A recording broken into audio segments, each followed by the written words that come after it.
और इसके बाद बात करेंगे खबरों के बारे में विस्तार से। रांची से इस वक्त की अहम जानकारी निकलकर सामने आ रही है। झारखंड में हाल ही में घटे घटनाक्रम पर राज्यपाल का बयान। राज्यपाल सीपी राधाकृष्णन ने दिया बयान। रांची से इस वक्त की अहम जानकारी, झारखंड की घटनाक्रम पर राज्यपाल का बयान। राज्यपाल सीपी राधाकृष्णन ने दिया बयान। पूरे सियासी प्रकरण पर मीडिया से की बातचीत। पूरे सियासी प्रकरण पर मीडिया से की बातचीत का ईडी कस्टडी में सीएम पद से त्यागपत्र देने के लिए आए ये हेमंत सोरेन। ईडी कस्टडी में सीएम पद से त्यागपत्र देने के लिए आए थे हेमंत सोरेन। ईडी की ओर से हेमंत सोरेन को हिरासत में लिए जाने की खबर मिली।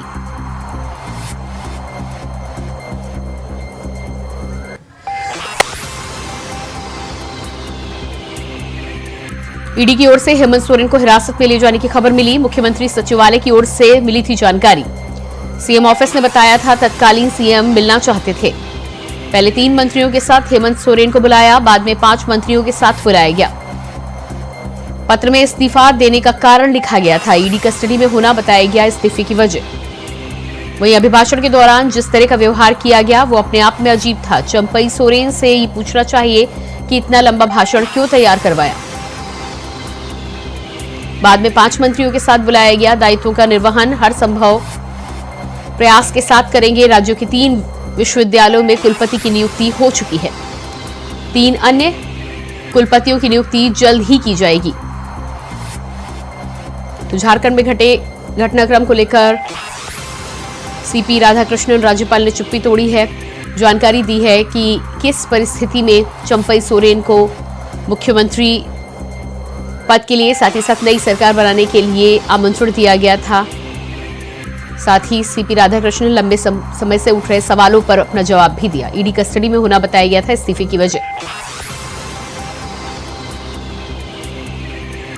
मुख्यमंत्री कार्यालय से आई थी जानकारी। अभिभाषण के दौरान जिस तरह का व्यवहार किया गया, चंपई सोरेन से यह पूछना चाहिए कि इतना लंबा भाषण क्यों तैयार करवाया गया।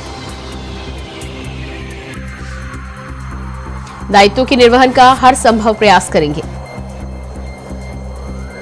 तो राज्यपाल सीपी राधाकृष्णन ने कहा है कि दायित्वों के निर्वहन का हर संभव प्रयास किया जाएगा। राज्य के 3 विश्वविद्यालयों में कुलपति की नियुक्ति हो चुकी है।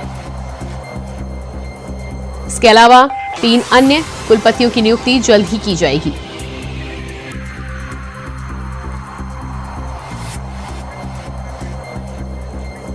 और इसी खबर पर हमारे साथ रांची से संवाददाता अजय कुमार पांडे फोन लाइन पर जुड़ चुके हैं। जी अजय, जिस तरह से राज्यपाल सीपी राधाकृष्णन ने लंबे समय के बाद अपनी चुप्पी तोड़ी है और घटनाक्रम जिस तरह से घटा है उसको लेकर अपना बयान दिया है, क्या कुछ पूरी जानकारी है?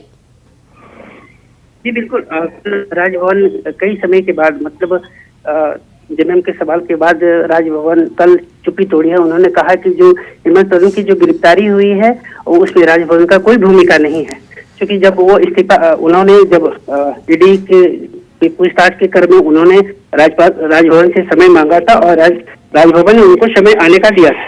लेकिन इस बात इसमें यह जिक्र नहीं की गई थी कि वो किस लेकर के वो राजभवन आना चाहते हैं और किनसे मिलना चाहते हैं। ये सारी प्रक्रिया होने के बाद वो राजभवन ने फिर भी उसे लेकर के मुख्यमंत्री को, तत्कालीन मुख्यमंत्री को समय दिया। उसके बाद वो इस्तीफा उन्होंने अपना वो गिरफ्तारी की वो सूचना से राजभवन को दी गई थी।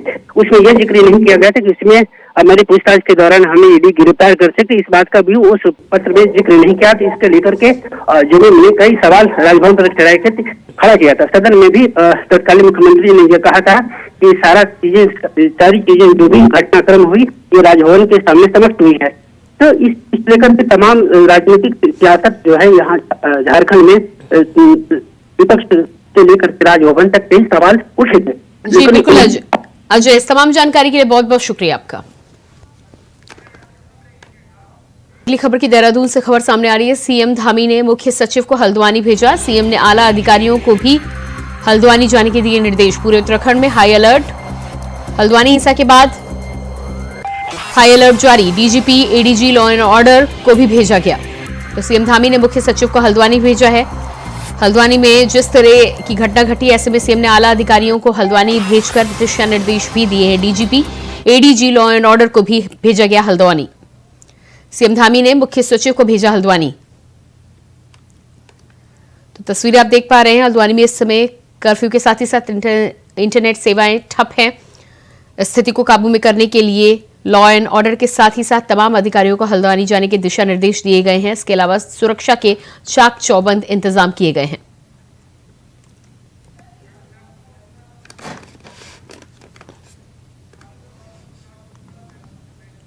और इसी खबर पर हमारे साथ देहरादून से संवाददाता तुषार गुप्ता लाइव जुड़ चुके हैं। जी तुषार, जिस तरह की घटना कल हल्द्वानी में देखने को मिली, ऐसे में एडीजी से लेकर तमाम बड़े अधिकारियों को हल्द्वानी भेजा गया है। फिलहाल क्या कुछ स्थिति है?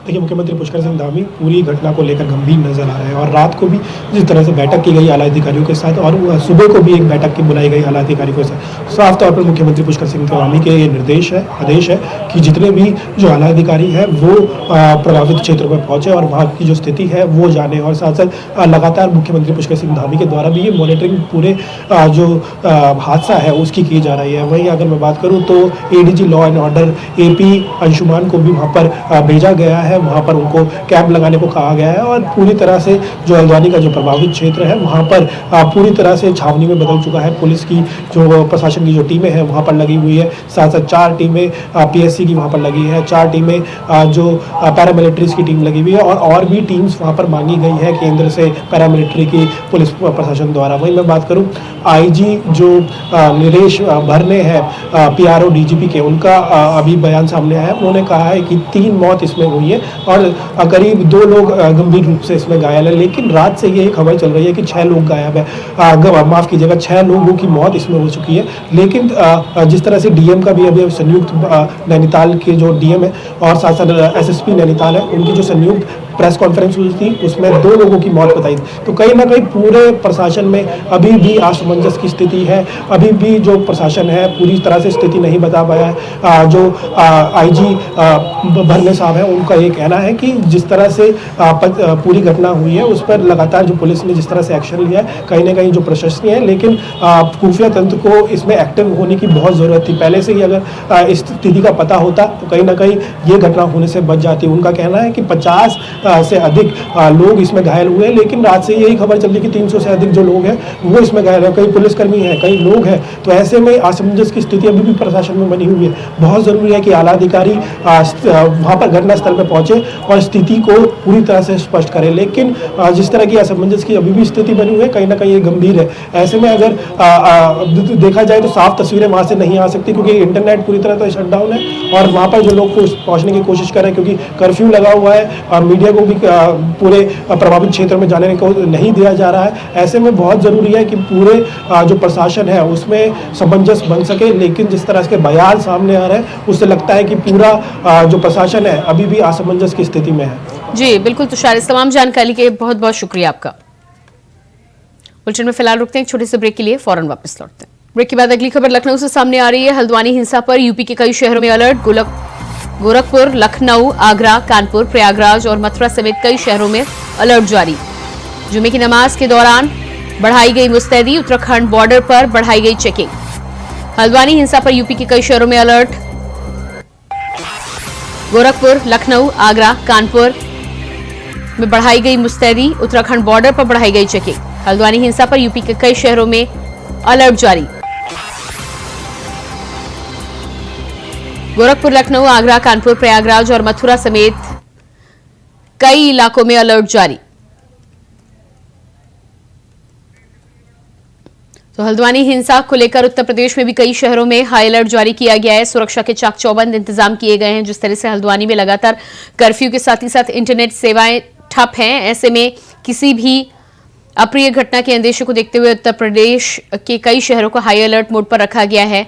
भारी संख्या में पुलिस की तैनाती जगह जगह पे की गई है और वाहनों की सघन चेकिंग भी की जा रही है। तो हल्द्वानी हिंसा पर यूपी के कई शहरों में भी अलर्ट जारी। पुलिस विभाग और अधिकारियों को अलर्ट रहने के निर्देश दिए गए हैं। सुरक्षा के चाक चौबंद इंतजाम जगह जगह पे किए गए हैं। चप्पे चप्पे पर पुलिस कर्मियों की तैनाती की गई है ताकि किसी भी तरह की घटना पर पूरी तरह से नजर रखी जा सके। कानपुर, प्रयागराज, मथुरा समेत कई शहरों में अलर्ट।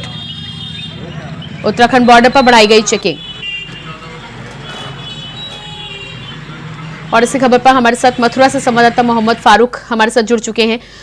लखनऊ से संवाददाता कृष्णा मिश्रा हमारे साथ हैं और प्रयागराज से संवाददाता शोएब रिजवी हमारे साथ हैं। सबसे पहले मोहम्मद फारूक आपके पास आऊंगी। जिस तरह से मथुरा और कई शहरों में हाई अलर्ट है, चेकिंग बढ़ाई गई है, पुलिस की व्यवस्था भी बढ़ाई गई है, क्या कुछ आप मथुरा में माहौल देख पा रहे हैं? तो बता दें कि मथुरा में जो है हाई अलर्ट कर दिया गया है, पूरी तरीके से जो है सुरक्षा की जा रही है, क्योंकि मथुरा जो है संवेदनशील जिला है। श्री कृष्ण जन्मभूमि और शाही ईदगाह का मामला यहाँ पर है और उसको देखते हुए आईजी जोन दीपक कुमार जो है यहाँ पर डेरा जमाए हुए हैं। एसएसपी शैलेश कुमार पांडे और तमाम पुलिस के आला अधिकारी और जिला प्रशासन के अधिकारी यहाँ पर डेरा जमाए हुए हैं।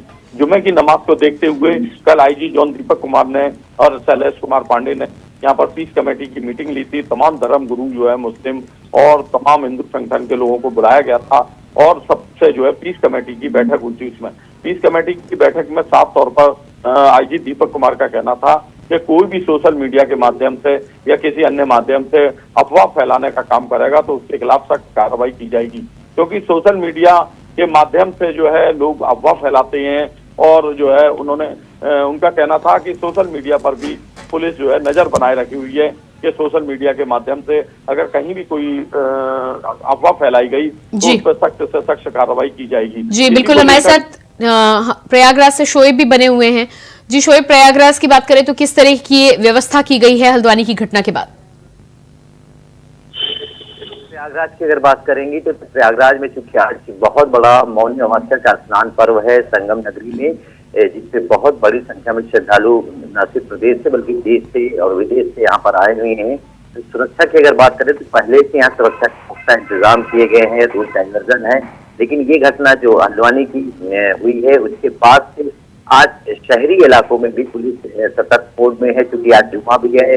अब जब हम इस वक्त आपसे बात कर रहे हैं तो थोड़ी देर बाद जुमा की नमाज का वक्त हो जाएगा और ऐसे में वो तमाम मस्जिदें जहाँ पर जुमा के लिए नमाज के लिए लोग इकट्ठा होते हैं वहाँ पे पुलिस की मुस्तैदी बढ़ा दी गई है। हालांकि ये शहर पिछले काफी सालों से अमन की एक मिसाल बन रहा है, तो ऐसे में एडवाइस भी अपील कर रहा है कि आप किसी तरह की बहकावे में आ रहे अफवाहों पर ध्यान न दें। तो इस तरह से कह सकते हैं कि प्रयागराज में भी सतर्कता से जरूर इंतजाम है, लेकिन क्योंकि प्रयागराज में एक बड़ा आयोजन संगम नगरी में हो रहा है जिसमें मौनी अमावस्या का बड़ा स्नान पर्व है, इसकी वजह से सुरक्षा की न सिर्फ पर्याप्त इंतजाम है बल्कि बाहर की भी पुलिस यहाँ पे पहले से मौजूद है। रैपिड एक्शन फोर्स, एसटीएफ और तमाम जो पुलिस की विंग्स हैं वो काम कर रही हैं। लेकिन अगर आप शहरी इलाकों की बात करें, खासतौर से उन इलाकों में जहाँ पे आज जुमे की नमाज होनी है वहां पर भी पुलिस की सतर्कता बढ़ा दी गई, पुलिस की मौजूदगी देखने को मिल रही है। तो ये कहा जा सकता है कि पुलिस चूंकि निर्देश हुआ है। जी शोएब, आपके पास आती हूँ। कृष्णा मिश्रा हमारे साथ लखनऊ से बने हुए हैं। कृष्णा, लखनऊ की यदि बात करें तो लखनऊ में क्या कुछ इंतजाम है, खासतौर से पुराने लखनऊ के इलाके जो ज्यादा संवेदनशील है वहां पर किस तरह के इंतजाम किए गए हैं? जी देखिए, मैं आपको बताना चाहूंगा कि जिस तरीके से बनभूलनपुर में जो है सरकारी जमीन पर बने मदरसे को उठाया गया, उसके बाद उत्तराखंड में हिंसा लगातार बनी हुई है। तो वहीं पर अगर उत्तर प्रदेश की बात करें तो उत्तर प्रदेश के लखनऊ में, पुराने लखनऊ में पुलिस के बड़े आला अधिकारी लगातार पेट्रोलिंग भी कर रहे हैं और इमामबाड़े जैसे क्षेत्र पे लगभग भारी मात्रा में जो पुलिस का जमावड़ा भी है और पूरी तरीके से चप्पे चप्पे पर नजर भी रखी जा रही है। अगर बात करें उत्तर प्रदेश डीजीपी प्रशांत कुमार की, तो उन्होंने साफ तौर पर निर्देश भी दिया है कि प्रदेश की कानून व्यवस्था को पूरी तरीके से बनाए रखना होगा और लगातार प्रशांत कुमार जो है जिलों के भी जो बड़े आला अधिकारी हैं उनके संपर्क में बने हुए हैं। उन्होंने ये भी जानकारी दिया है कि अगर किसी के द्वारा कोई ऐसा बयान और ऐसा कोई पोस्ट किया जाता है तो उनके खिलाफ सख्त से सख्त कार्रवाई भी की जाएगी। और मुख्यमंत्री ने भी साफ कर दिया है कि प्रदेश में किसी तरीके का कोई हिंसा और किसी तरीके का कोई बवाल नहीं होना चाहिए। जी बिल्कुल, इस तमाम जानकारी के लिए आप सभी का बहुत बहुत शुक्रिया। और इसी के साथ फिलहाल इस बुलेटिन में इतना ही। खबरों के लिए बने रहिए इंडिया वॉइस के साथ। नमस्कार।